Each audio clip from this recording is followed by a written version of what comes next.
नमस्कार, हिंदी टीवी देखने वाले सभी दर्शकों का स्वागत है। मैं हूं आपके साथ विरल जैन।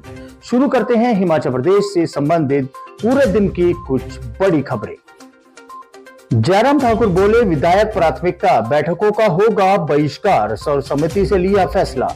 नेता प्रतिपक्ष जयराम ठाकुर ने कहा कि सभी विधायकों का एक ही मत है कि जब डीपीआर नहीं बनानी है तो विधायकों को कहने पर काम कैसे होगा।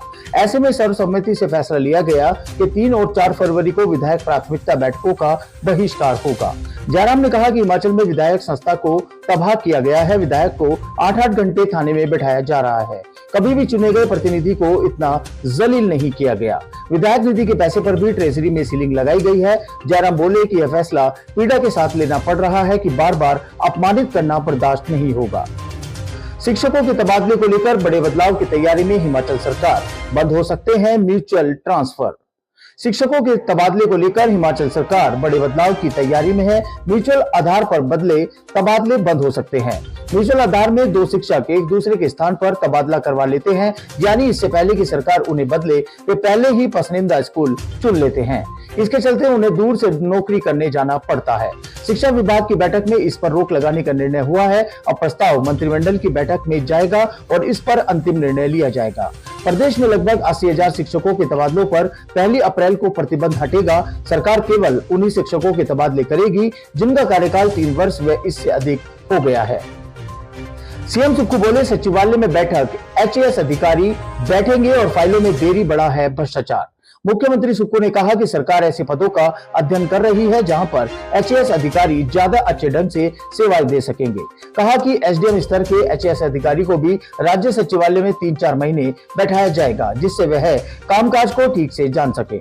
इससे उनकी कार्यशैली और सुधार होगा। सुक्खू ने कहा कि प्रदेश के अधिकारी ईमानदारी से काम करते हैं, यह बात सही है, मगर सबसे बड़ा भ्रष्टाचार देरी है। एक फाइल को आगे करने में 5 से 7 दिन लग जाएं तो उससे नुकसान होता है। इस दिशा में सुधार करने की कोशिश की गई है। भविष्य में कानून में और बदलाव किए जाएंगे। मुख्यमंत्री रविवार देर शाम पीटर ऑफ शिमला में एचएएस अधिकारियों के संगठन के सम्मेलन में संबोधित कर रहे थे। मेडिकल कॉलेजों में अब विशेषज्ञ चिकित्सकों का होगा कॉमन कैडर, स्वास्थ्य सेवाओं में आएगी गुणवत्ता।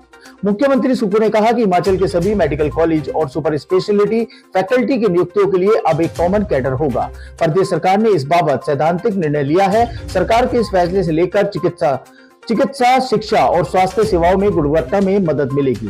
सीएम ने कहा कि अभी कॉलेज विशिष्ट कैडर प्रणाली के अनुसार ही फैकल्टी की नियुक्तियों को की जाती हैं, जिससे प्रशासनिक असमानता व विशेष रूप से नए मेडिकल कॉलेजों में फैकल्टी की कमी देखी जा रही है।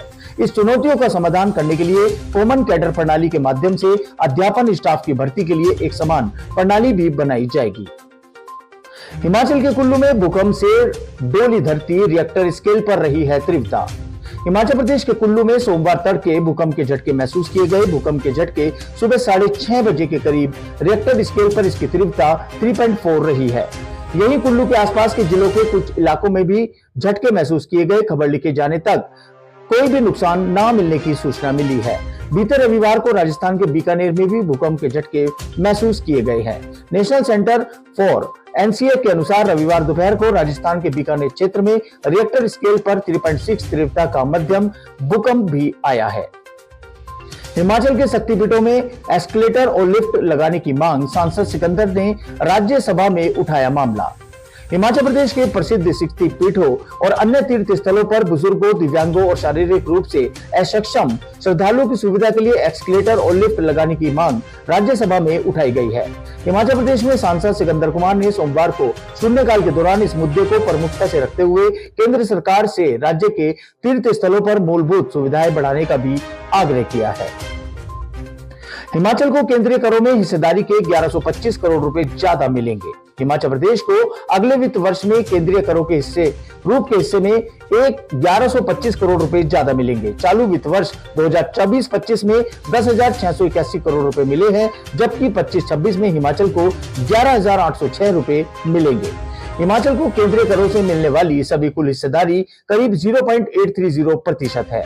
इस हिस्सेदारी के मिलने से राज्य के विकास को भी रफ्तार मिलेगी। वहीं केंद्रीय वित्त मंत्री निर्मला सीतारमण की ओर से पेश किए गए आम बजट में अनुदान मांगों के अनुसार चालू वित्त वर्ष 2024-25 में केंद्रीय करों के रूप में हिमाचल को 10,681 करोड़ रुपए में से प्रदेश को 10,575 करोड़ रुपए जारी कर दिए गए थे। बात करते हैं क्राइम की, तो आरोपी बैंस की संपत्ति जब्त करने की तैयारी, रिश्तेदारों को बना दिया है गारंटर। 38 करोड़ रुपए के कथित लोन धोखाधड़ी मामले में आरोपी चंद बैंस की मुश्किलें बढ़ती जा रही हैं। बैंस की संपत्ति जब्त करने की तैयारी चल रही है। आरोपी उन संपत्तियों को खंगाला जा रहा है जिनमें एवज में प्रोजेक्ट बनाने के लिए लोन लेने की पेशकश की गई है। अब प्रॉपर्टी बेचकर बैंक अपना पैसा रिकवर करेगा। और विजिलेंस की प्रारंभिक जांच में यह भी पता चला है कि आरोपी बैंस ने अपने रिश्तेदारों को गारंटर भी बनाया है। अब आरोपी के रिश्तेदारों से भी विजिलेंस पूछताछ करने जा रहा है। पहाड़ों की रानी शिमला से रूठी बर्फ, 3 दशक में 37% घटा हिमपात। बर्फीली फिजाओं के लिए देश दुनिया में मशहूर पहाड़ों की रानी शिमला से बर्फबारी अब रूठ गई है। साल 1960 से 90 से 2020 तक शिमला में बर्फबारी 37% कम दर्ज की गई है। मौसम विभाग के आंकड़ों के अनुसार साल 1990 से 2000 के बीच शिमला में जहां औसतन 129.1 सेंटीमीटर बर्फ गिरी थी, वहीं 2010-2020 के दशक में 80.3 सेंटीमीटर रह गई है। बीते 3 सीजन में यह आंकड़ा दहाई के अंक को भी नहीं छू पाया है। विशेषज्ञ शिमला शहर में हिमपात कम होने को जलवायु परिवर्तन, पर्यावरण असंतुलन, बढ़ती जनसंख्या व कम होते पेड़ों से जोड़कर देख रहे हैं।